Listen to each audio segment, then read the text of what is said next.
Guys, right now I can't tell, you guys watching on Facebook, I can't tell if you are seeing me, hearing me. If you could just post in the comments.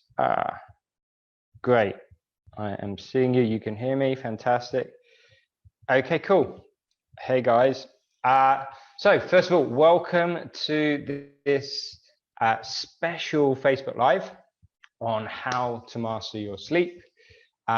We've got people checking in from all over.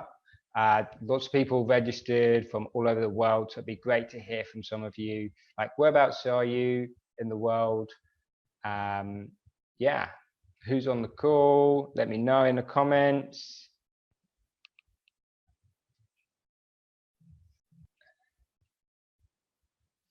Great. So we got Tune, we got Steve, Joe, Iona, Anthony, B, Maria. Fantastic. Anyone else out there?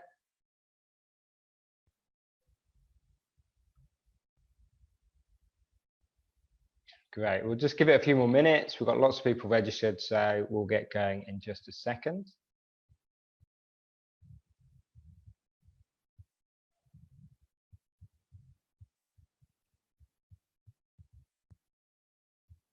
Excellent. So who have we got? We've got Maria's in Aberdeen. Amazing. Where else is everyone? I know there's quite a few guys in London. Where else is everyone else tuning in from?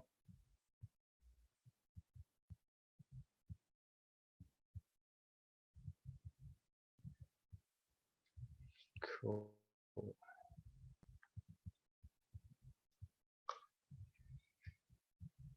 Okay, so let's get going. I will hang on, just setting things up. For a moment.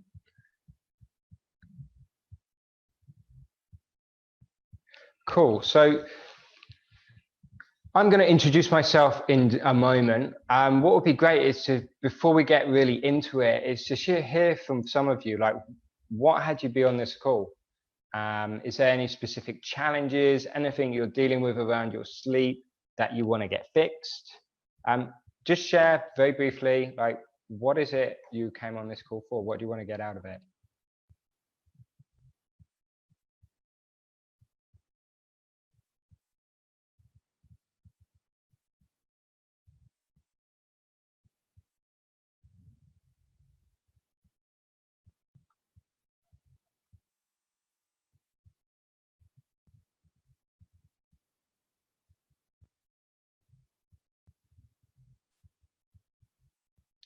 Anyone sharing? Oh, sorry, my fault. You guys are sharing and I'm not seeing it. Okay, some of you in London, great, awesome.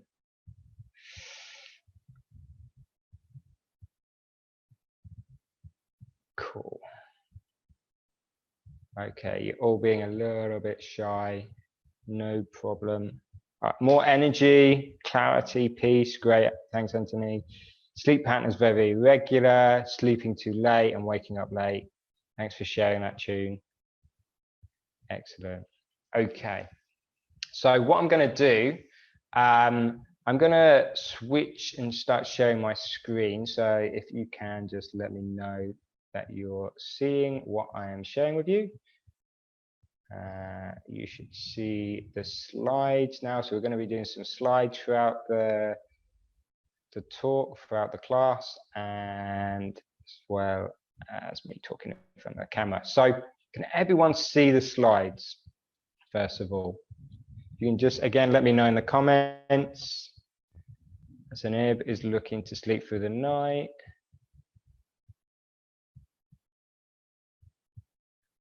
Cool. Okay, I think you guys are seeing what I'm showing, so that's great. Excellent. Okay, so we're going to start. Let's get into it. So first of all, how to master your sleep. That's the topic of today's class. So I'm just going to give you a quick idea about what we're going to be covering over the next hour or so on the call. First of all, I'm going to be talking about sleep, why sleep matters. You know, so there are 15 main reasons. We'll touch on each of them, why we want to be working on our sleep, why it matters, why it's going to impact our lives, our performance in life, our health.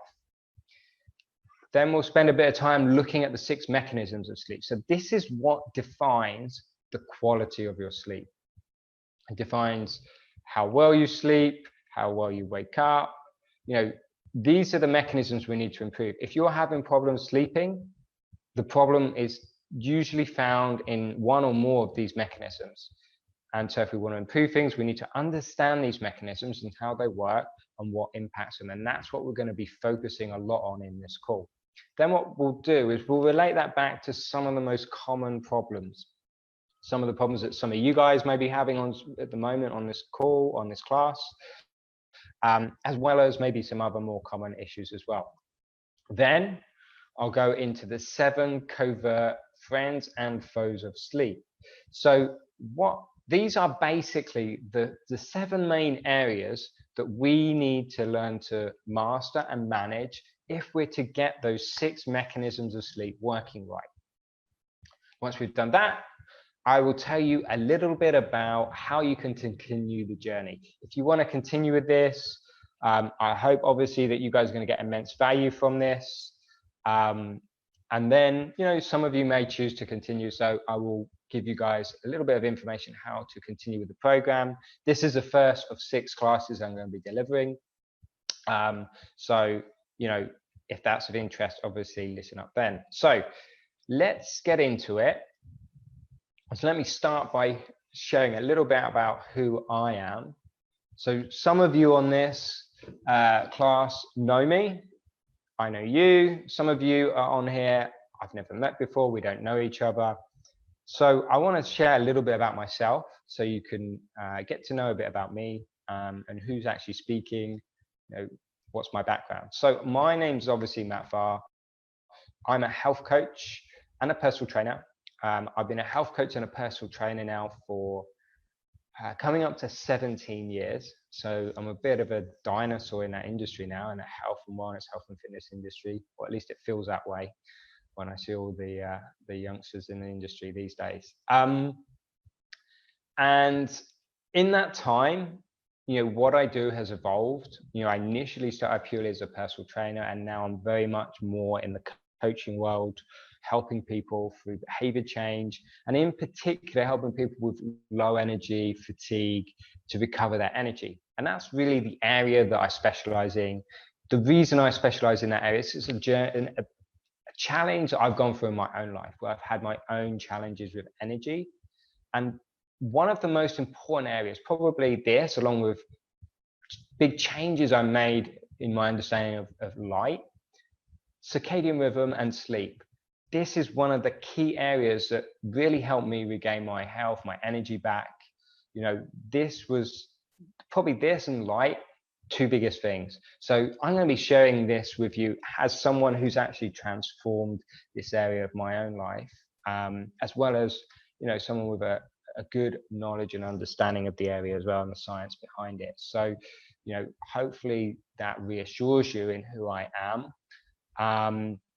And so that's what I'm going to be talking, obviously, and bringing that background into this and sharing with you. So I want to talk a little about, before we get into it, a little bit about sleep today. So if we look at our society in general, sleep is vastly undervalued. Most of us don't really put enough emphasis on it. You know, if we're concerned about our health, most of our energy and focus tends to go into nutrition, it tends to go into fitness and exercise, but not enough emphasis on sleep. We kind of, most of us, I would say, maybe not everyone on this call, but I would imagine many of you on this call kind of have a relationship with sleep where it kind of just happens. Maybe you know a few things that you can change, but this is part of the problem. We don't put enough value on it. And that's really reflected in the statistics. So if we look at some of the main statistics, for example, so in the US, we find that 40% of the US population tends to sleep less than 6 hours a night. In fact, across the whole US, on average, sleeping 6.8 hours. Now, this is US statistics. Obviously, they're easier to find, but also, it's really where us in the UK and Europe are heading in that direction. We're usually not that far behind what's going on in the US. We also find that if we contrast that to how we used to be, if we go back 100 years, 1910, we would have found most people on average were sleeping about 9 hours of sleep. But now, that's a huge difference. That's 2 hours a night difference, which is just a reflection of how we value sleep in society. And, sleep isn't just about the amount that you get. Obviously, we're going to be going into much more depth than that on this call, but it is one important component that's really reflected in the whole attitudes, the values of society as a whole. It's little wonder we find that 20% of Americans now find that they're experiencing sleep problems a few times a week. I mean, it's that common, 1 in 5 in Americans. And obviously, the statistics are going to be very similar over here. And then just to hammer this point home a little bit more, if studies have been done looking at indigenous tribes and monitoring their sleep, this is something that's been done in the last 5-10 years, and they've looked at their behaviors and habits, and they found on average indigenous tribes are getting 1 to 2 hours more sleep. Now, their sleep is very different to the type of sleep we get because it's much more natural. They actually get much more effective, deeper sleep, and yet they're still sleeping a lot more than we do. So if we pale that into contrast to what we need, most of us are not sleeping anything close to what they're sleeping in indigenous tribes. The quality isn't there, and in fact, our needs are greater. Our bodies are under much more stress, much more toxic load. We need more sleep, but we're getting less. So that is just some of the statistics. What I want to do now is really give you the chance just to reflect on your own sleep and just connect to that. So what I want you to do now is just ask yourself a few questions. How frequently do you mess with your sleep schedule? Is it consistent? Does it stay the same?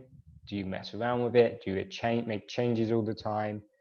Does your routine differ between weekends and weekdays? For many people, it does. Most people are, sleeping later at weekends and getting up later at weekends. Do you change your sleep routine to suit other commitments? Family, social, work. It's very common. Do you ever sleep less to squeeze in a morning workout? I know plenty of people that do that, with the expectation that that's better for their health.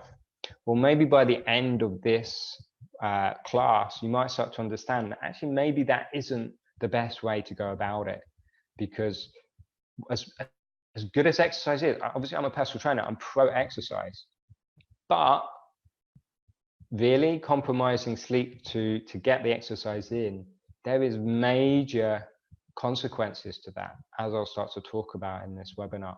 So, this again is very common. People sleep less in order to get up earlier and get that workout in. I understand why. So those are some of the key questions just to reflect on, just to start to get present as what we're about to go into now is I'm going to talk about the 15 most important ways that sleep affects us. So what I've decided to do with this, so 15, that's quite a lot, right? So I'm going to try and skim through them, go through them fairly quickly, and then what I'll do, and we'll go through the first 5, and then I'd love to hear if you guys have got any questions. Maybe there's 1 or 2 you want me to go a little bit deeper so you can understand things a little bit more. I know that some of you maybe on here have got specific challenges with sleep and you value sleep, which is fantastic, and it's something you're really here to work on.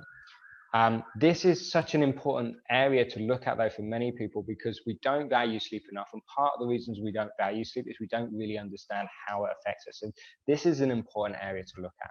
So I'm going to look at 5, then I'll give you guys a chance to feedback, any questions that you've got, and then I'll move on to the next slide. So before I go any further on that, has anyone got any questions about anything that I've covered so far around the statistics? Maybe you agree, maybe you disagree. Just let me know in the comment section. I know that I'm doing this through Zoom and there is a little bit of a delay as it comes through Facebook. So those of you on Facebook, if I miss your comment, I will come back to you, so don't worry on that. So Zenab says, irregular timings to bed every night. But if I have a choice between sleep and workout, I always choose sleep. Great. So that's something to work on, as you know, I'm sure you'll start to understand as we go through this. And is obviously irregular timings of sleep. I'll talk about this in a minute. I won't go in respond to that now. Cool. Okay, so let's look at the 15 most important ways that sleep affects us. So first of all, inflammation. Now, inflammation is probably the #1 cause of many degenerative diseases that we see today. So everything from heart disease, cancer, stroke, high blood pressure, elevations in cholesterol levels, sleep apnea, allergies, obviously, things like that, as well as things like brain diseases like Alzheimer's, dementia, all of these, and diabetes as well, all of these, underneath them all is inflammation. Inflammation is a major contributing factor to why these diseases come about, obesity as well, and it's also the effect of these diseases. So there's this vicious cycle in a lot of those cases. Now, inflammation, one of the main ways the body combats inflammation is through sleep. So there are various different mechanisms within the body utilized by the immune system and internally within the cells that manage inflammation. One of those is melatonin. So some of you are probably familiar with melatonin. Melatonin is that main hormone we think of associated to sleep, often referred to as a sleep hormone, although it's not technically accurate.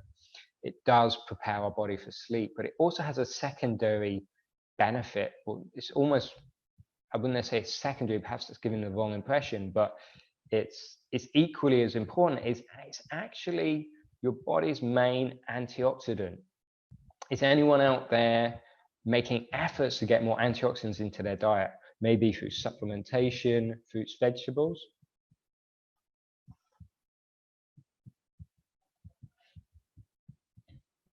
Anyone taking supplements with antioxidants to manage inflammation, anything like that? This is very common. You know, obviously many people are aware of the importance of getting antioxidants in your diet, but antioxidants, the #1 source of antioxidant is melatonin. And melatonin is very correlated to the quality of our sleep. When we're getting good quality sleep, we manage inflammation much better, because one of the reasons is because it's melatonin. Now, also, melatonin plays a really important role with fatigue. So with energy, the way we make energy in the body is through these tiny organelles called mitochondria. And it's the job of these mitochondria to produce something called ATP. And ATP is that currency that makes everything happen in the body. If you think of it like the US dollar or the pound, you know, though that is the currency that makes the economy work. Without it, nothing works, nothing moves. It's exactly the same with our bodies, except the currency is ATP. And the ATP is produced by these mitochondria, which we find hundreds or even thousands in our cells, and it's their job to produce this. Now, what can happen is these mitochondria can get damaged, they can get wiped, reduced through oxidative stress. Oxidative stress, that's what we need antioxidants for, to minimize the effect of that oxidative stress. And so melatonin is very, very important for protecting these mitochondria. And if you're experiencing fatigue, obviously fatigue may be simply because you haven't slept enough or you're having poor sleep, but it's also a lot to do with these mitochondria. So if we can improve the sleep, we can improve the health of the mitochondria, improve the cell, the organ, the gland. So wherever that is, whether it's the brain, the liver, the heart, every organ and gland in the body has these mitochondria in them. And if they're not working well because we're not sleeping well, because we're not getting sufficient levels of melatonin, our health is going to suffer. And one of the most important areas is fatigue. Now, there are other mechanisms as well when it comes to fatigue. I won't go into them because I'll probably end up putting you asleep. Anyway, another super important one for many people is weight gain. Is anyone here looking to lose weight?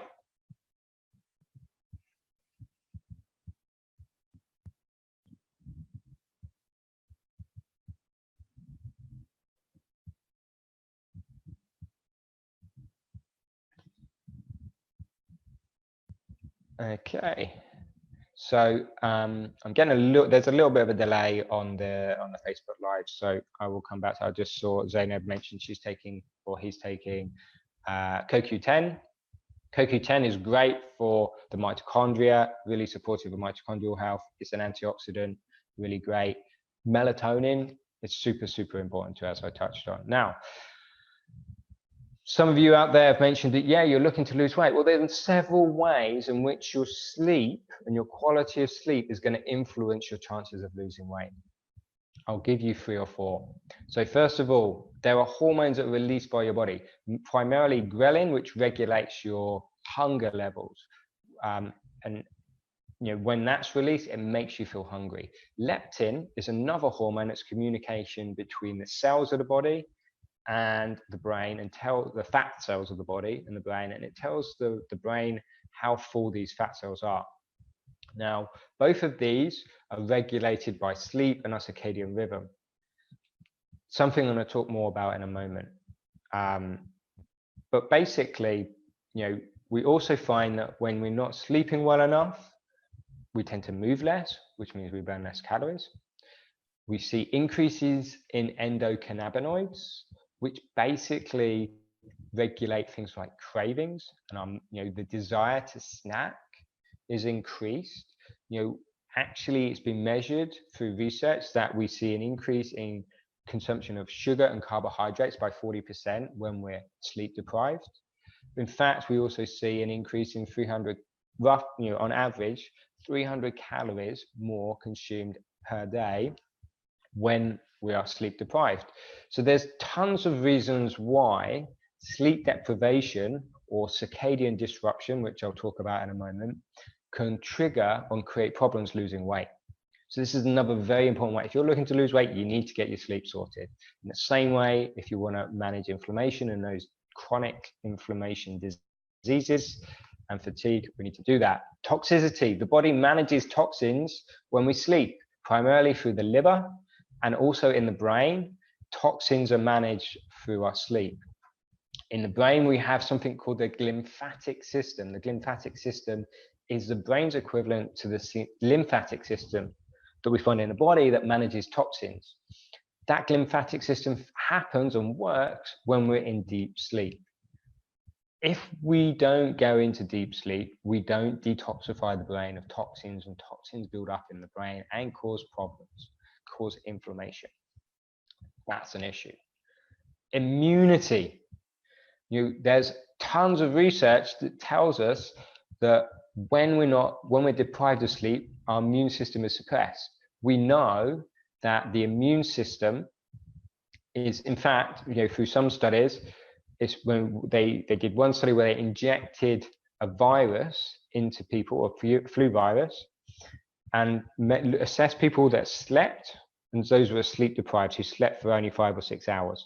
And they found those that were sleep deprived had a 50% greater chance of acquiring the flu compared to those who were sleeping properly, who I think it was only about 15% of the people got the flu. So sleep provides many immune support properties. So again, if we're not sleeping right, we're much more likely to get ill. So those are the first 5. I just want to take a little break from the slides and give you guys to ask any questions. Any feedback? What did you take from those first 5? And we'll go into the next 5. So I'll give you just a moment to share, ask questions. Is there any one of those you want me to go into any more detail before I move on to the next?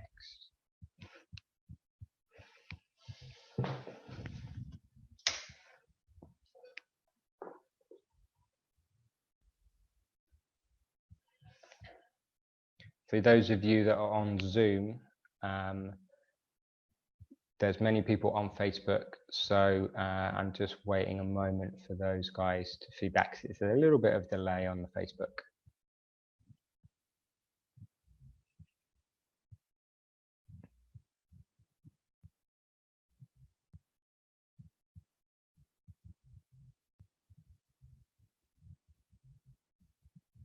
Okay, I don't think there's any questions, so I'm going to move on to the next slides. I'll whiz through these so we can get to the really super interesting stuff on actually on the mechanisms. So, immunity, let's move on. Next one. We find, if my computer is going to respond, cancer. So again, linked to the immune system. Our immune system is our main defense against cancer. We find, most importantly, is natural killer cells. Now, the amount of natural killer cells we find in the body is reduced by 70% when we're not sleeping right, when we're sleeping for less than 6 hours a night.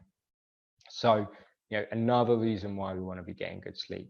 Cardiovascular health, heart, you know, when you're sleep deprived, we see increases in blood pressure, we see increases in heart rate, we see a 400 to 500% increase in any kind of cardiovascular disease in those that are sleep deprived.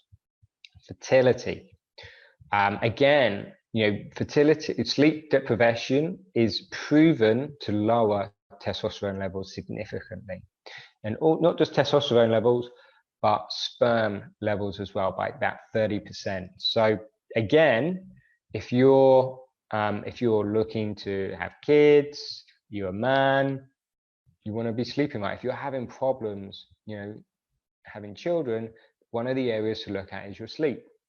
Super important for those hormones and sperm count. Emotional intelligence, so looking a little bit more away from the body, looking more at the mind and emotions, we actually evolve emotionally when we sleep, believe it or not. There are certain processes we go through when we sleep that support improving our intelligence on an emotional level. Again, much research about that. I'm going to skip through these a little bit more, a little bit faster, so we can get to the really cool stuff. Trauma and emotional healing. So we actually heal emotionally when we sleep, specifically when we go into the dream phase of sleep, which I'll talk about in a moment, REM sleep specifically. This is super, super important if we're to heal emotionally. So, you know, this is happening obviously on a day-by-day level. Any kind of emotional stresses you're dealing with, you'll find that there's a lot of healing that takes place in the brain, emotionally, biochemically, when we sleep. If you're not sleeping well, that's compromised. Linked to that, depression and anxiety. They find people that are sleeping well, who are in particular experiencing dreams about the very issues they're dealing with, overcome depression, overcome anxiety much, much faster. Alzheimer's disease. So Alzheimer's disease is caused by the buildup of plaque on the brain called amyloids. Now, I mentioned earlier about the glymphatic system. It's a job of the glymphatic system to actually reduce these buildup of amyloids, of this plaque on the brain. So if we're not getting good quality sleep, the brain is going to suffer, we're going to suffer, we put ourselves at much higher risk of things like Alzheimer's and dementia. Maria is asking impotence as well. So going back to what I was talking about earlier with fertility. So if testosterone levels are lowered, then impotence may occur. It's certainly one factor that's going to contribute to that. So I would say yes. I'm not saying it's the only contributing factor. There's obviously other potential causes, but testosterone level is going to have a lot to do with our libido and sex drive. So I would imagine so. Memory and learning. So here's a really interesting thing. Most of our memory and learning takes place in the new neural pathways that are formed, which is critical to learning anything, for memorizing anything, is for these neural pathways in the brain to form. That happens during deep non-REM sleep. So if we're not getting plenty of that, we're not going to learn. We're not going to develop our memory. Super, super important. They've done studies with students on this and actually tested them, some that were sleep deprived or didn't sleep versus those that did, and massive differences in the test scores as a result. Performance as well, super big one, this. On a physical level and a cognitive level. On a physical level, what we find is performance drops massively. So, for example, they've measured things like vertical jump height, strength, power, endurance, all important things, especially if you're an athlete, or even if you just go down to the gym and you want to do your best. Massively reduced when we sleep for less than 8 hours. That's what they found in the research. On a cognitive level as well, we see massive drops in performance. So for example, they found that after 6 hours sleep a night for 10 days in a row, performance dropped as much as simply not sleeping for 24 hours.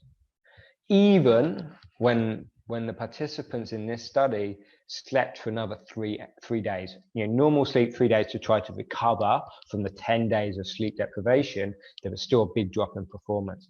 Now, put that into context. Most of us here want to perform at our best, whether it's physically, in whatever hobbies or sporting activity that we might do, or cognitively, mentally, in the workplace or in our lives in general. And how many of us are sleeping less in the week, thinking that we're making up for it weekends, repaying that sleep debt?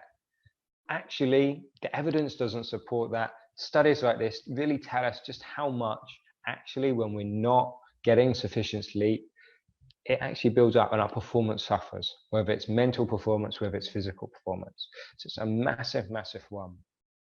Finally, we have creativity and problem solving. So again, this is where the really interesting thing about this is most creativity, the key difference, if we look at it on a neural level in the brain between creativity and logic or problem solving, is most of the time when we try and think logically, obviously we're not being very creative. We're not, likely to come up with many of the solutions we otherwise would. Now, when we sleep during REM sleep, which is one of the phases of sleep, we actually build connections between unrelated new associations in the brain between different neural pathways. And what that means is we become much more creative. We become much more better at solving problems. There's that old adage of, you've got a problem, sleep on it. It actually is based in science. There is actually science to back that up. We do solve our problems when we sleep, not when we're sleeping but very much, because REM sleep requires us to get enough sleep because it's the end part of the sleep cycle, which I'll talk about. So it's super, super important. And another point on that, one of the tests that they did once where they actually got people to wake up in the middle of the sleep and perform a problem-solving puzzle, they found people that would, and then they would get them to do the same puzzle, or a different group of people, sorry, the same puzzle that did it just during normal daytime. They found those that were woken up mid-REM sleep, their performance increased by 15 times more powerful. That's how much more power we have, how much more creative we are when we're getting REM sleep. So all of us could benefit from getting good quality sleep for many, many reasons. How do we do that though? That is the big question, right? That's why you guys are here. That's what you wanted to come and learn. So let me share with you a bit more about that. Before I go into that, actually, let me just take a moment to pause. Has anyone got any questions, anything they'd like me to share a bit more about any of those areas? I kind of skimmed over a lot of them. You know, we could have pretty much done the whole class on just them, to be honest with you. But like I said, well, probably would put you to sleep doing that. So has anyone got any questions about anything I've covered there so far? Before I go into the really more practical and useful side of things.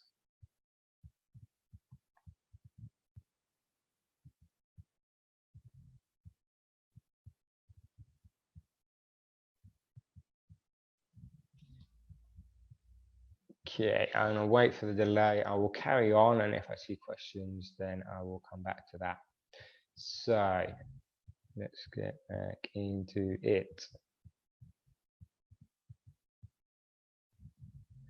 So how do we do this? How do we avoid those kinds of, improving each of those areas I just talked about, all those 15 areas? So the key to this, if I can get my slides right, here we are. The 6 mechanisms of sleep, what I call the sleep comas. Kind of comas, right? Silent B. Okay, so let's take a look at this. So first mechanism, the most important, really. Oh, hang on, I just noticed I've got some questions. Does it matter what time you sleep, what time you wake up, even if you're getting your hours in? Anthony, great question. Yes, it does matter what time you sleep and what time you wake up. There is a level of individuality with that, which I'll talk about. In fact, let me talk about it very briefly now. We have different chronotypes. So some of us are naturally born genetically to be better off. Our sleep, our circadian rhythm functions much better if we go to bed earlier. Also, some of us later in the day and some of us in between. So that's one factor. Timing is important. The most important thing is consistency, to be honest with you with that. How do you get deeper? Tune says, how do you get deeper and more REM sleep? That is a very big question. It is something I will touch on, but again, this is something that could take a lot of time to go into. But essentially, there are many, many ways, many things that can influence that through our lifestyle choices, which I will touch on in a bit. How long does it take to do so? I'm not sure I understand the question, Toby. How long does it take to do what? Are melatonin supplements useful? Okay, so melatonin, personally, I'm not a big fan, because usually the reason why someone's having sleep problems is there's something off in these mechanisms and in their lifestyle choices. Melatonin rarely isn't going to be the solution, because actually melatonin only has a small role in the sleep, in the quality of sleep. It can be useful mostly with things like jet lag, but beyond that, I wouldn't recommend it. I think there are far better ways of dealing with these issues. It's very much a last resort, in my opinion. But we'll come to that in a moment. You'll understand that a bit more. So let's start with the 6 mechanisms, the sleep comas. So first one is circadian rhythm. So circadian rhythm is basically the 24-hour natural cycle that our body goes through. So we have an internal clock in our body. That internal clock, we have actually in multiple places, should I say. So we have the main one in our brains. It's known as a suprachiasmatic nucleus. And that regulates many of the other internal clocks that we have. So we actually have a clock, an internal clock, effectively in every cell of our body, in every organ and gland, in every tissue. And this clock regulates what happens and when it happens. It regulates, when we sleep, of course, but it also regulates things like,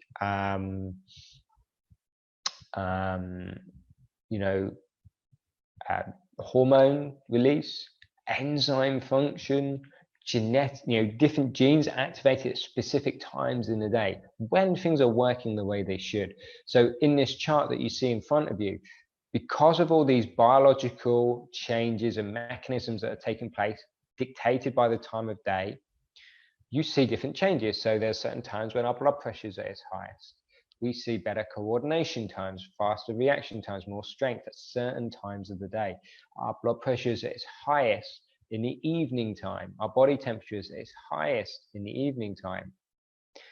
Bowel movements are suppressed at certain. Now, this is on the assumption. Obviously, these times might vary between individuals slightly, depending, again, chronotype might be a factor. So all of these, these things happen, and we have this circadian rhythm, and it's the number one mechanism really that influences everything. In fact, a lot of the other mechanisms I'm going to talk about, actually, some of them come under this circadian rhythm as an influencer. But basically, the circadian rhythm dictates our arousal levels, our fatigue, our performance, our habits, our behaviors, our cravings, many of these things. And it's so important to get this circadian rhythm right. And it's influenced by many things, which I'll talk about in a moment. If we don't get that right, everything suffers. One of the things will be our sleep. Now, our sleep is intertwined with circadian rhythm, because sleep and when we sleep and when we wake up influences our circadian rhythm, but it's not the only factor. So the more we can get a better, healthier, more regulated circadian rhythm, the better we're going to sleep. That's the overall message here, really. Okay. Any questions on that? I know you're probably going to go, well, how do you do that? That's a massive topic. I'm not going to go into too much detail now. I'm going to touch on it in the next section, but I'm not going to have time to go through it all right now. Can damage done from poor sleeping habits in the past be undone? How long does it take to do so? Well, that depends. So Toby, that's going to depend on the damage to a point, but the truth is, if you're constantly so most cells in the body replace every 7 years. Many are replaced within a year, depends on the cells and where they are. So yes, a lot of damage can be reversed, but it doesn't happen overnight. And how long does it take? Well, that's going to be a very individual thing, depending on where your body's at and its healing capacity. There's no one single answer I can give to you on that. You are talking a long time though, so you're not going to reverse the damage of poor quality sleep or a lack of sleep in a matter of weeks. We're going to be talking months, maybe years, to really reverse it completely. It just depends on what level and what cells, what areas of the body we're talking about. So there's no simple answer to that. Okay, how to get consistent? Yeah, great. So this is all about training and conditioning your circadian rhythm, Zainab. I get it. I get what you're saying. I go to sleep when I am sleepy, but there are many things that are influencing when and why you feel sleepy, as you'll understand in a minute. So I'll talk about, you'll have a better understanding as we go through this on that. So let's move on. Second area, something called orexin and GABA, also known as a flip-flop switch. So it's a funny name. I didn't give it that title. That was given by sleep researchers. So the orexin GABA, what we're talking about here. So these are brain neurotransmitters. Basically, we find there's this on and off switch. So in the brain, what they found in the research is that we almost go into this switch where we go into a very sleepy state from a wakeful state. And it's almost like there's a switch gets turned on. In reality, it doesn't quite happen like that for most of us, but that's how it should work. Now, it's all linked in with these neurotransmitters, orexin and GABA. So the job of orexin is wakefulness, alertness. We want lots of orexin, and we want that switch for orexin on when we're awake and we're alert. And we want the GABA switch, so to speak, turned on, because it has that calming effect when we're going to sleep. So if we're getting ready for bed, we want GABA, we want plenty of GABA being secreted, we want orexin suppressed. So orexin is suppressed by GABA, and that's mainly how GABA works. So we suppress that wakefulness. And we have this switch. It's either it's very binary, we want one or the other. Now, again, that comes down to the training and conditioning of what we do in our lifestyle choices that influences that. But to get good quality sleep, we want this clear definition between the two. Clear definition that really triggers this release of orexin versus what really triggers this release of GABA. So that's GABA, that's orexin. Next, M, so C-O-M, melatonin. So melatonin is the main hormone that's released in preparation for sleep. So it pre-prepares your body for sleep. Okay. Now, that's from a sleep perspective, circadian rhythm perspective, that's its main purpose. If we don't get sufficient levels of melatonin in the hours before sleep, our body won't be ready to sleep. I know you were talking earlier, Zanab. Well, if you're not consistently feeling sleepy at the same time every day, then there's an issue around melatonin, because you're not allowing or providing the right triggers, the right signals in your lifestyle and environmental choices that are triggering this melatonin release. That's the issue if you're not feeling sleepy consistently at the same time. Remember, I talked about melatonin earlier. It also has super important role as an antioxidant in managing inflammation, in health of the mitochondria, and many, many other things too. The other thing to know about melatonin, and this might be a factor for you, Zainab, in what you were sharing about consistency, is cortisol. Cortisol is that main stress hormone. You've probably all heard of it by now. It is the main stress hormone that's released in the body. And the more cortisol we have in the evening time, the less melatonin. It directly inhibits the production of melatonin. So melatonin might be low because of you're not doing the right things to trigger its release, but it also may be low because it's being inhibited by stress hormones. So the two feed into one another. So that's melatonin. That's super, super important. The third mechanism, we need to get melatonin levels up before sleep. And the reverse is true. We need the right signals, the right environment when we're up and awake that suppress the production of melatonin. But believe it or not, for many of us, we're not doing that. So then no wonder we're still kind of waking up and we're still half asleep when we're moving around in the morning, because we're not getting these signals right. We're not suppressing the production of melatonin in the morning. We're actually creating an environment that doesn't support that. And there's many things that might be causing that. Another fourth factor in relationship to sleep is brainwaves. So brainwaves, we have four main types of brainwaves that we function on. We have beta, theta, alpha, and delta. Now, in that order, we go from beta is our waking state. So when we're super working hard, super focused, super working, really using our brains, we're usually in a high beta state. And then as we start to chill, slow down, we move, those brainwave patterns start to slow down, we might go into lower states of beta. But then as we move into more, say, meditative states, we move much more towards alpha and theta.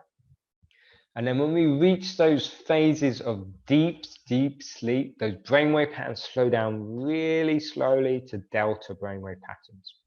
So if we go to bed at night and we're still in high beta state, we haven't done what we need to do to slow down those brainwave patterns, we are not going to be sleeping. We're going to have a hard time sleeping. So it's super important to learn, well, how can you turn to switch off the brain? How can you slow down the nervous system to move into more towards alpha and theta in preparation for sleep?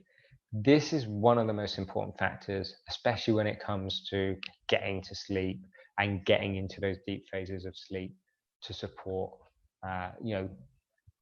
manage all those areas I just talked about earlier.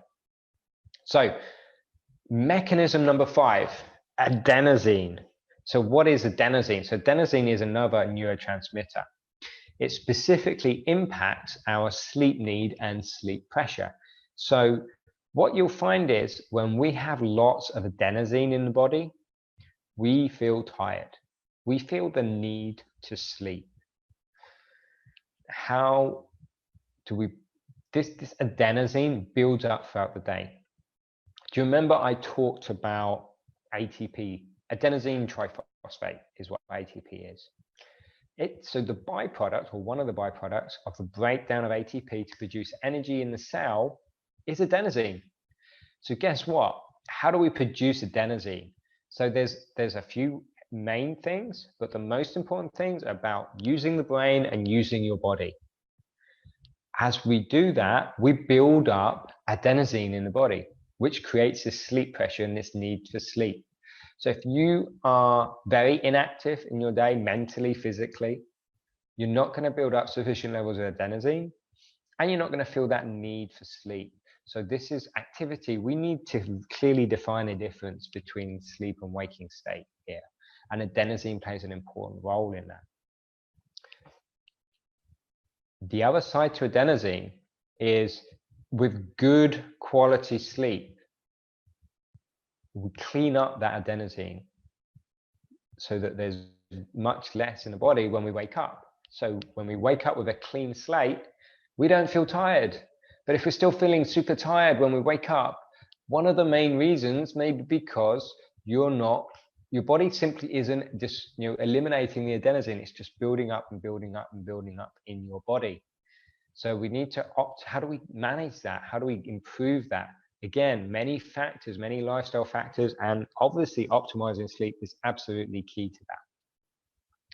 Then we've got the 6th and final mechanism associated to sleep, and that is the sleep cycle. So we don't sleep we don't just go to sleep and it kind of just happens and, it's all kind of plain sailing. We actually move in cycles. And those cycles last approximately 90 minutes. Now there's individuality to this. Might be a few minutes, either side of that. But sleep cycles is, on average, most people it's around 90 minutes. And our sleep changes. So we have 4 or 5 phases of sleep. We have non-REM sleep, which we have 4 phases. Stage 1, which is much more lighter sleep, right through to stage 4, which is deep, deep sleep. And so we need plenty of deep sleep. That's when a lot of repair and regeneration happens. In fact, that's when a lot of the physical repair, the immune system function, repair, regeneration of the cells, or autophagy that I talked about, the brain lymphatic system works when we're in deep sleep. A lot of the physical repair takes place. And that's usually early part of the night. The first couple of cycles you'll see from this chart. Stage 4 happens usually mostly in the first 2 cycles. It can happen in the third as well, but mostly in the first 2. Now, we don't just go straight into deep sleep. We need the right environment, the right lifestyle to support that. If you're not getting a significant amount of deep sleep, you're not going to be waking up feeling awake and alert. Looking further into the sleep cycle, if we go, 4, 5 cycles in, you'll see REM sleep starts to increase. REM is that dream state. That's when much of the mental and brain repair that takes place that I talked about happens. That's when a lot of the creativity, emotional healing, emotional intelligence, all of that side of things happens.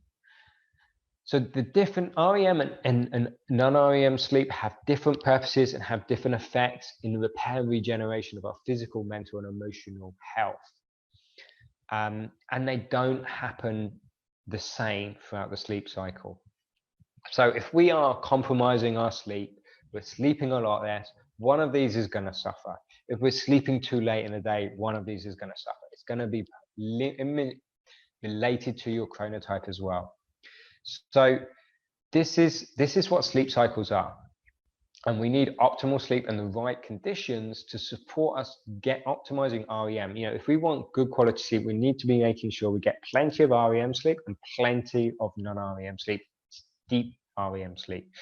If you are not getting good sleep, if you are waking up tired, if you are struggling, you know, if you are waking up a lot throughout the night, almost certainly you are in the lighter stages of sleep, stage 1 and 2, which is not the regenerative recovery that you need.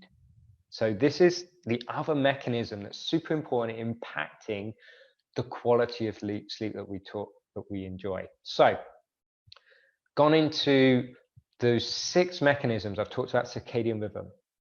I've talked about the orexin GABA cycle. Remember, that's the wakefulness versus the calming, shutting down switch that takes place in the brain and with these neurotransmitters. I've talked about melatonin and preparation of the body for sleep, brain waves and slowing them down, the importance of that before sleep, the mechanisms. Adenosine, which creates that sleep need, that desire for sleep that we need. The sleep cycle, the importance of REM and non-REM sleep, the 90-minute cycles. All of these things influence the quality of sleep, how long we sleep for. So if we want to improve our sleep, if we want to learn how to master our sleep, we need to understand what's going to impact each of these mechanisms. And that's what I'm going to talk about in just a moment. But before I do, let me open up for a few questions about any of those mechanisms, about anything I just talked about. I see Steve's got a question. How accurate is my Fitbit when it comes to identifying my sleep patterns? Okay, great question, Steve. So the problem I have with Fitbits is, many of the other more commercial technology like that, is it's making the judgment of where you are in the sleep cycles on very limited data, mostly using the accelerometer that's in there based on movement. But there's many other, that's just one snippet. We do move. For example, when we go into REM sleep, we become paralyzed. Literally, our body releases chemicals and deactivates the nervous system, so we don't move when we're in a deep sleep. There's a reason for that. If we're in a really emotional, dramatic dream, a nightmare maybe, we don't want to be lashing out and punching or kicking or anything like that, right? That's quite dangerous. So our body's own intelligence knows that in REM sleep we stop moving as much. So obviously, your Fitbit's going to pick up on that. There are other technologies. One thing I use, this is what I use personally, is something called an Oura Ring. And it helps me to measure. It measures many other parameters. I won't go into too much detail.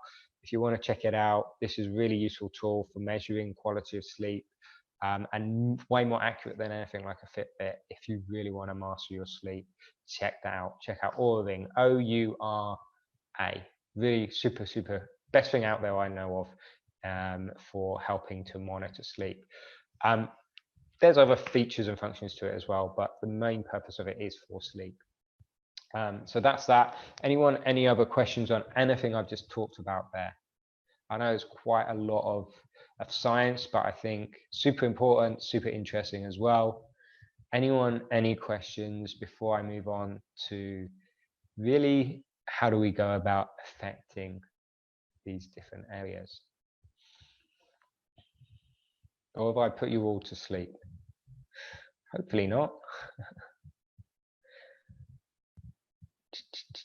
Give me some thumbs up. Let me know you're still out there, still listening.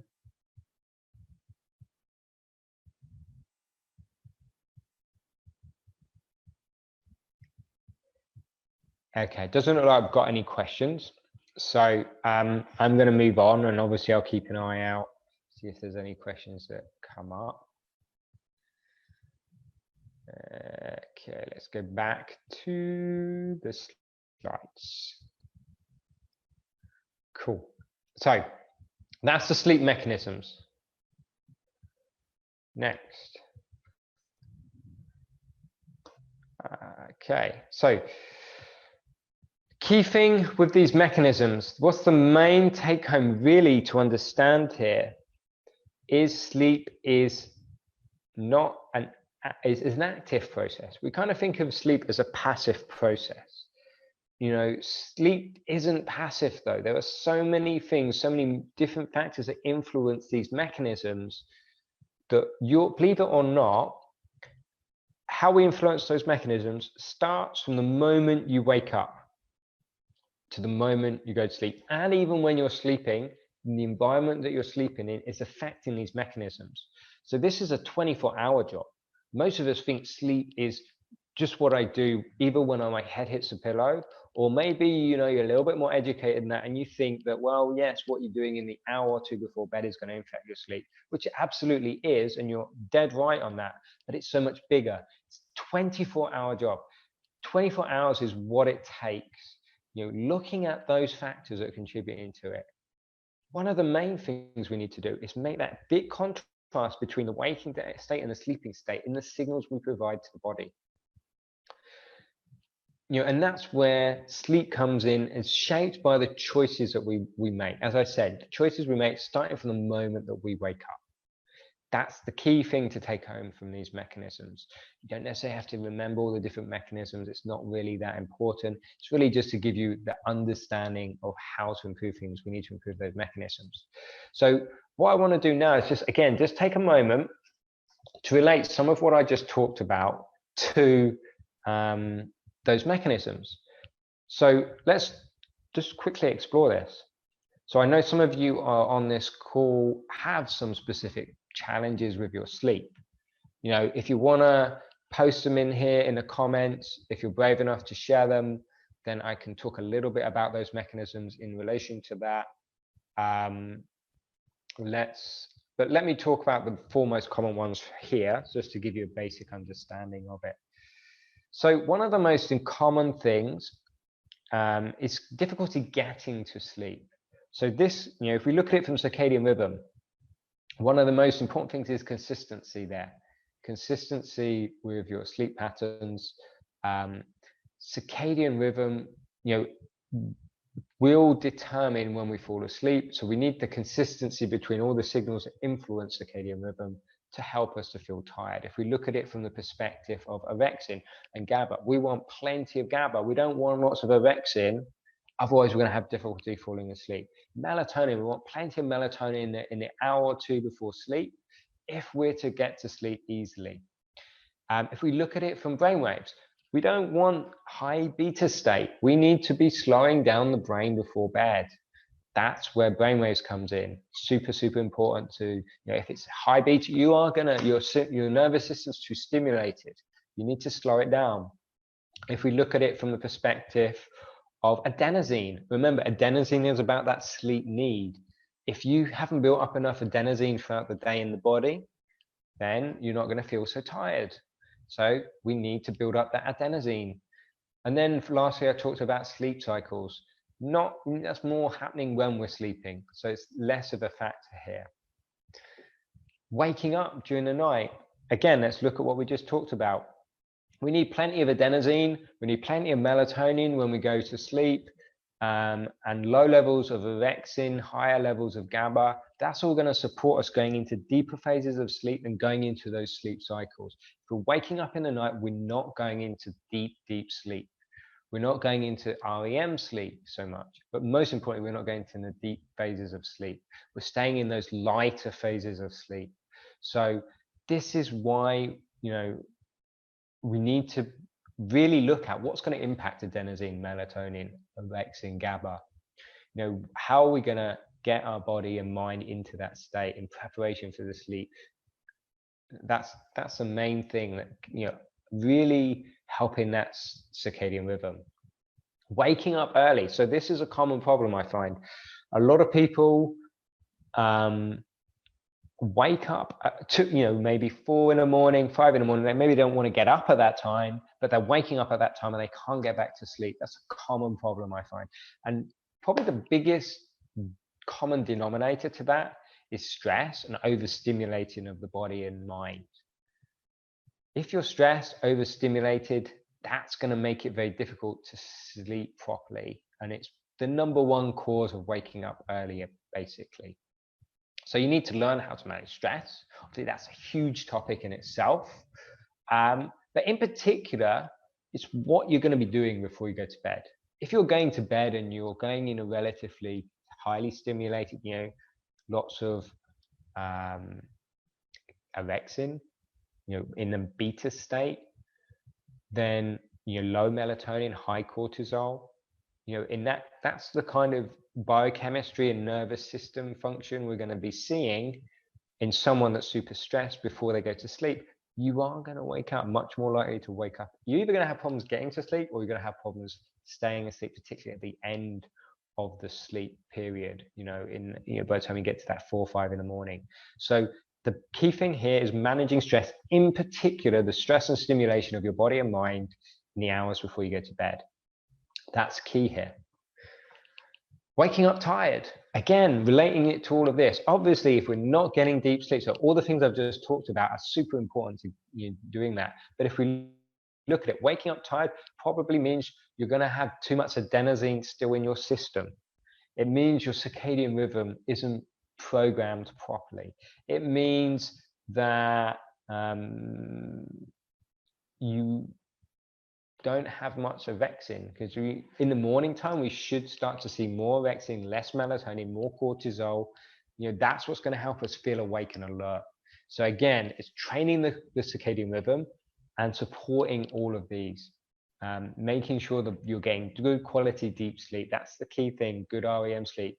You get those things right, as well as training the circadian rhythm, you'll wake up feeling much more refreshed. So those are some of the most important areas, the most common problems.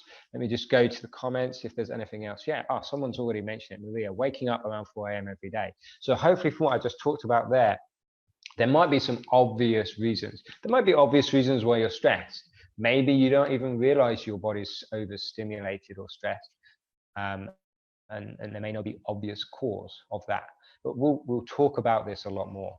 I sleep around 11:30 or so, and then wake up in an hour or so, and then can't sleep for 1 or 2 hours. Okay, Zainab. So you're waking up soon after this. I would question, again, it comes back to how well are you pre-preparing your body for sleep? In the same way you exercise in the morning, when you warm up before you exercise, you need to warm up the body for sleep as well. So that would be where I'd be looking, and that comes back to what I just talked about, with the adenosine going to be super low, or melatonin levels low, too much stimulation. Those are likely why you get those things right, and I'm pretty sure you're going to be going into those deeper phases of sleep, not waking up. When you wake up and you can't get back to sleep, it's a sign of the stimulation in the hormones. Stress hormones may be released, stimulation of the nervous system, and it takes time for that to wear off, usually an hour or so, and then you get back to sleep, because the effect of the stress hormones, of cortisol, will start to wear off. So that's what's likely. There's some stimulation and stress. Now, there could be other things going on there, which I'm not going to go into in this talk, but that's probably the first place to look, I would say. Okay, so I'm going to move on. We are coming up to now on a quarter. We are probably going to get through this. I think we've got about another 10 minutes, 15 minutes, and then we'll wrap up. So if you guys can hang on till then, that would be great. So let's look at the next thing, the 7 covert sleep friends and foes. So what do I mean by this? So there are basically 7 areas in most important lifestyle factors that influence our sleep, influence those 6 mechanisms I just talked about. Now, I call them covert because, to be honest with you, most of us don't even realize they're making a difference, they're having an impact. There's some obvious things, that you're probably aware of, and then there's some things that you simply wouldn't even think about. So Let's look at those 7 areas. So the first one is temperature. Temperature, believe it or not, is the #1 factor that influences melatonin. Yeah. Now, we need to get the temperature right. We need to imitate and get the right timing and changes in temperature, because the changes are going to be different, what you want before sleep and when you wake up. That's super, super important. We've got light. Light is another one. Again, light, we need to look at it, light and darkness. We need that contrast. We need to be timing it. There's also with light, it's not just about the type of light, it's also about the frequency of light. So there are certain frequencies, vibrations. So light, if we break down the light spectrum, if we take sunlight and break it down, there are different frequencies. We experience them as the colors in the rainbow. Now, there are different frequencies, some that induce sleep and some that stimulate and create wakefulness. And if we're exposed to the wrong ones at the wrong time, our sleep is going to suffer. You know, artificial light doesn't have the right balance. It's very different in its makeup in the spectrum compared to sunlight, for example. So if you might see, I'll give you one example of this. So you notice I'm wearing these glasses. So these glasses filter out the blue light. Blue light is one of the light spectrums. It's not the only one, but it's the most important one of the light spectrums that create a stimulating effect on us. So we need to manage light. This is one component of it. There's also the brightness of light, different intensities of light influence the nervous system, the hormonal system, the circadian rhythm differently. So again, it's about getting the right timing, the right dose, the right type at the right time of day. Food. There are certain, again, it comes down to timing of food. It comes down to the types of food. There's certain types of food that will support sleep, some that will create stimulation, as well as some that and we want that at certain times. But it's also about the timing, and especially when we're talking about circadian rhythm, timing of food is super important. If we want to regulate circadian rhythm. Circadian rhythm, remember, it's the body clock, it's the internal clocks. We've got clocks in different parts of the body, so we need them to be synced and communicating and telling the same time at the right time between the brain and the cells of the body. And so in order to do that, we need things like food. You've got internal clock in the cells of your gut that needs to be in sync with your brain and the suprachiasmatic nucleus, in communicating that. And there's timing of food is super important. Movement, same. There are times and types of movement to be doing at certain times of day that's supportive of being in a wakeful state, being in a sleepy state. We need to be avoiding and all, of course, doing breath. Now, you may not realize this, but breath regulates the brain, regulates brain function. So we need to, in order to optimize our sleep, we can use the breath. So I talked a lot about stimulation and slowing down the brain. One of the most effective ways to do that is through the breath. And we can use the breath to excite and stimulate the body. We can use the breath to calm the body down and prepare us for sleep. So this is another regulator of our nervous system, of our biochemistry. So the more we can optimize, learn and understand breathing techniques and ways of breathing that will support our sleep, the better. Electromagnetism. So believe it or not, we are electromagnetic beings. But electromagnetism profoundly influences everything. The electromagnetism around us from various different sources affects our body, can create stimulation. It can be a factor that's influencing our sleep. Simple tools, simple understandings of this, we can change the way our body is impacted by electromagnetism. So this is another super, super important. And then another area, believe it or not, is sound. Now you might realize, obviously, if you're trying to sleep and there's lots of sound, you're gonna have a hard time sleeping. But sound actually plays an important role, not just when you go to sleep, but when you wake up.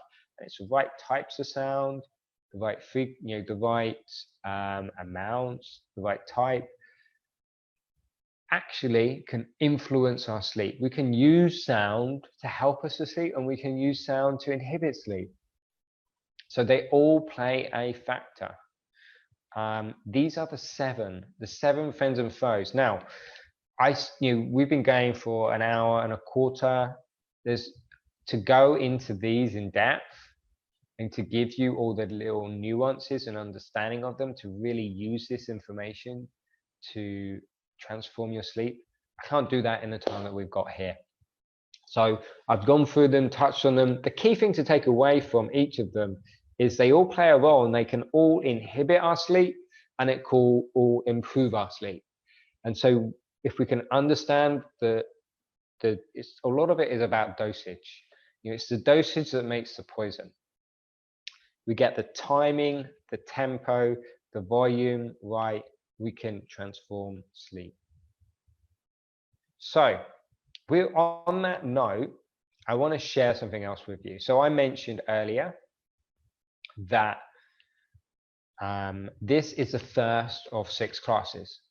So there are another 5 classes to this, and it's in those other 5 classes I'm going to go into everything I just talked about in much greater depth, so you can really understand what you need to do to transform your sleep. So before I go into that, let me just have a look at comments.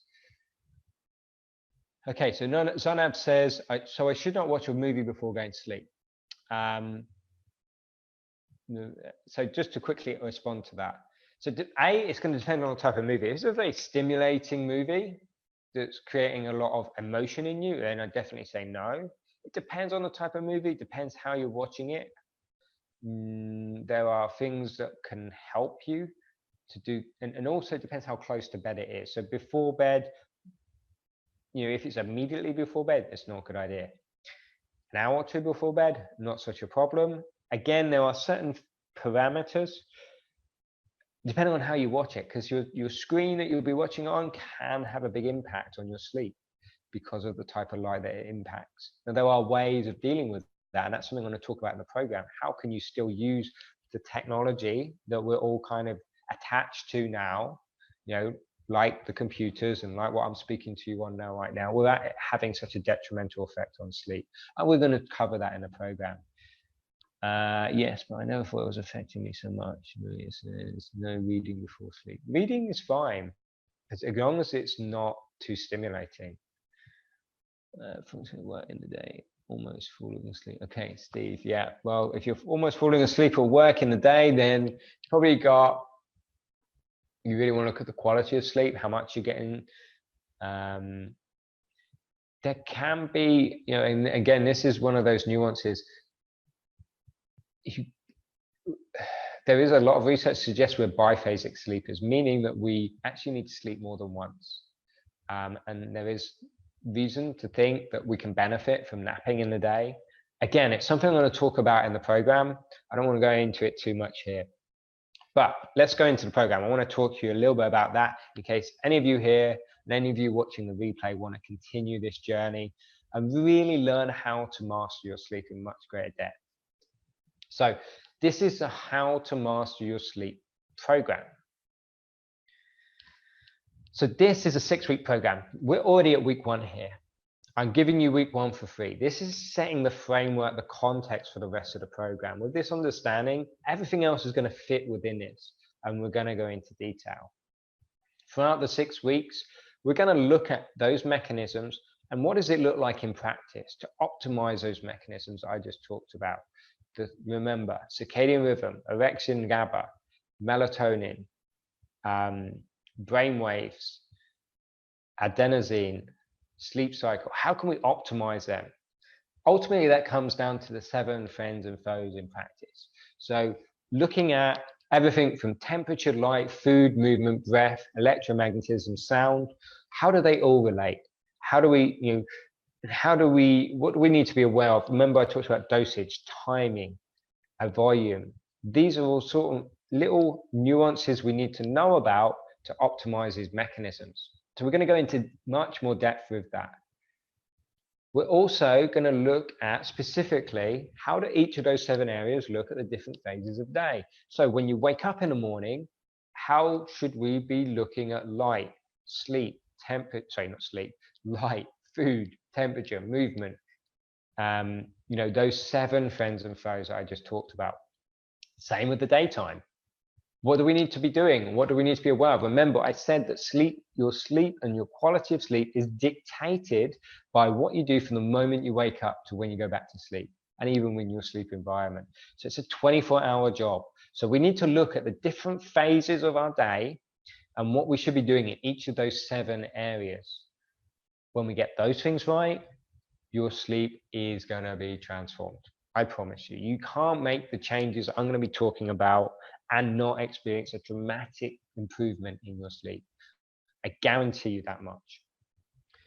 So another thing we're going to be looking at in the program is your chronotype. How do we identify what your chronotype is?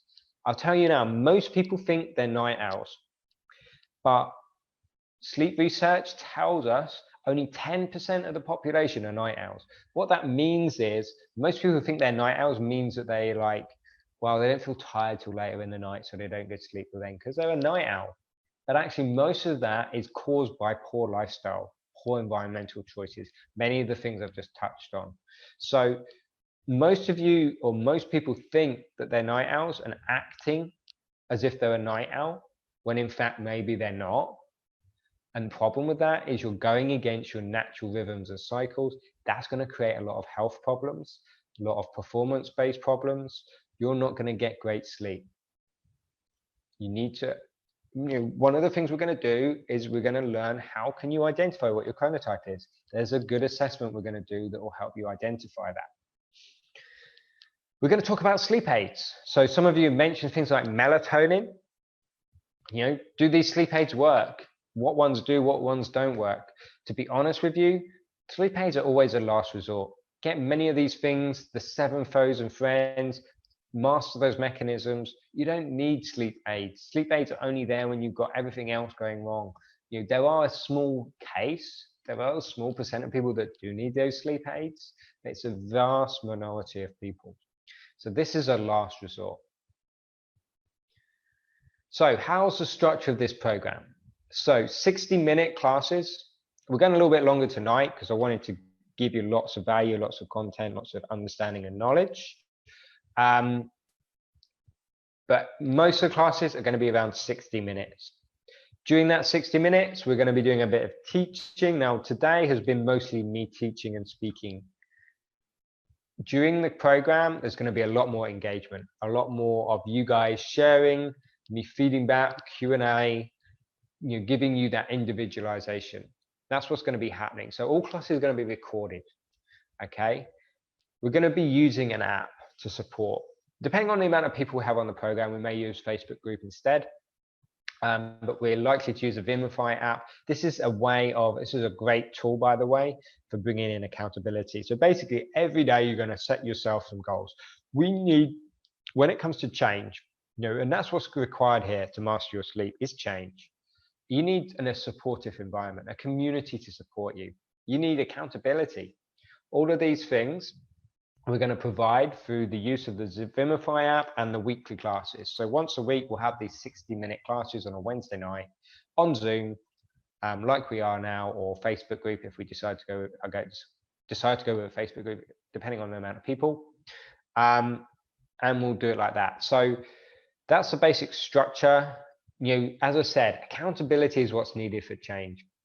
So you'll have accountability structure in the program. The program is designed for that. It's not about just giving you the information that you need to make change. It's also giving you the environment, the community to help support you who are on that journey together. Personalization and application. So throughout the classes, during the classes on the call specifically, I can give you a lot more personal advice and help you to adapt the changes to your unique situation. We can do that a little bit between calls maybe as well.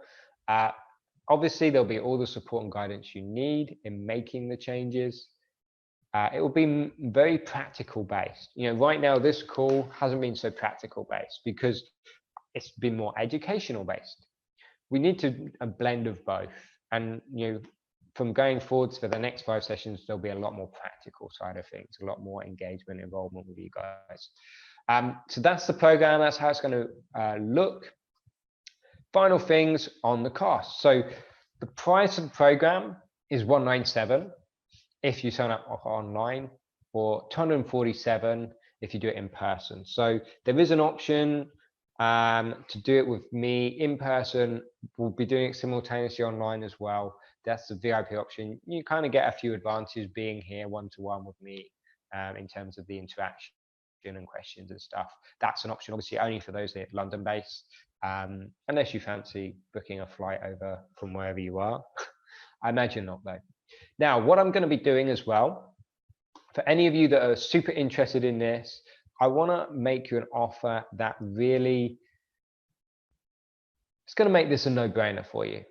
So I mentioned at the beginning that before we started this, there was a special early bird price for this program, $147.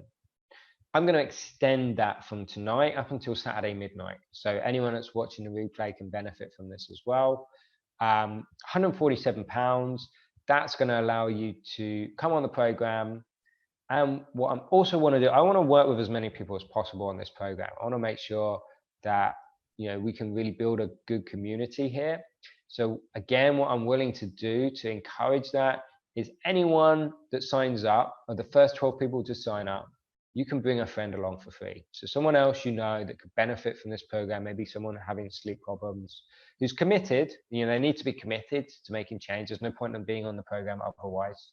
But you have an option to bring someone else in. You can split the cost that way. So really, money is not an objection here. Money is not an obstacle, should I say. If we look at that, break that down, even at 147, between the 6 classes, 5-6 classes, we're looking at £25-30 a class. It's super, super affordable. So hopefully we can get as many of you guys on here as possible and really benefit from this program. So to sign up to the program, really simple. Just visit this website, link www.mattfarhealth.co.uk. Go to how to master your sleep. Go there and you'll be able to click a link to sign up to whether you're looking for the VIP or the online option. Click that link and you'll go to a website for TruthPie, which is who I've been running this workshop with in conjunction with. And on that website, just quickly sign up and you can then sign up to the course. You will need, for the discount code is DREAMS, so that will give you the discount at 147, or if you're doing the VIP version, it's going to be 197, so there's a saving of £50. You can qualify for that. So that's the DREAM, just type in the discount code DREAMS and you'll have access to the reduced rate on the class. As I say, that's going to end at midnight on Saturday. So that really brings us to the end. Oh yeah, Maria, yeah. So I know you signed up already. Yes, absolutely. Please, I extend that to yourself and anyone else who's registered onto the program already. More than happy for you to bring someone else in as well. Absolutely. As I say, I really want to share this information, life-changing information, with as many people as possible. And yeah, super great price as well, right? So we're gonna wrap things up in just a moment. Before I do, any questions? Anyone got any questions before we conclude? I'll give you about 30 seconds, minute to get those questions in, whether it's about the program or anything else about what I've spoken to tonight, and I'll do my best to answer. I'll give you, as I said, 30 seconds.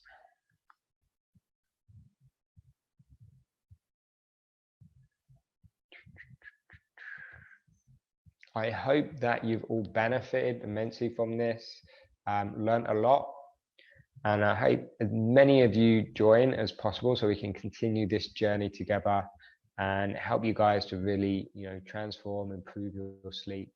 That's really what we're here for. and what I hope to achieve for you guys. So it doesn't look like there's any questions coming in. You're welcome, Zainab. I hope you got value from this seminar and answered your questions. On that note, I think, unless we've got any questions, we'd love to sign up, but already sleepy. Okay. Okay, got you, Zainab. Well, there's always tomorrow. You do it as soon as possible, though, if you want to be one of the first 12 and qualify for that discount and the free friend that you can bring along as well. Okay, thanks, guys. Let's end this, and I will hopefully catch many of you on my the rest of the program. Thank you, everyone, and good night.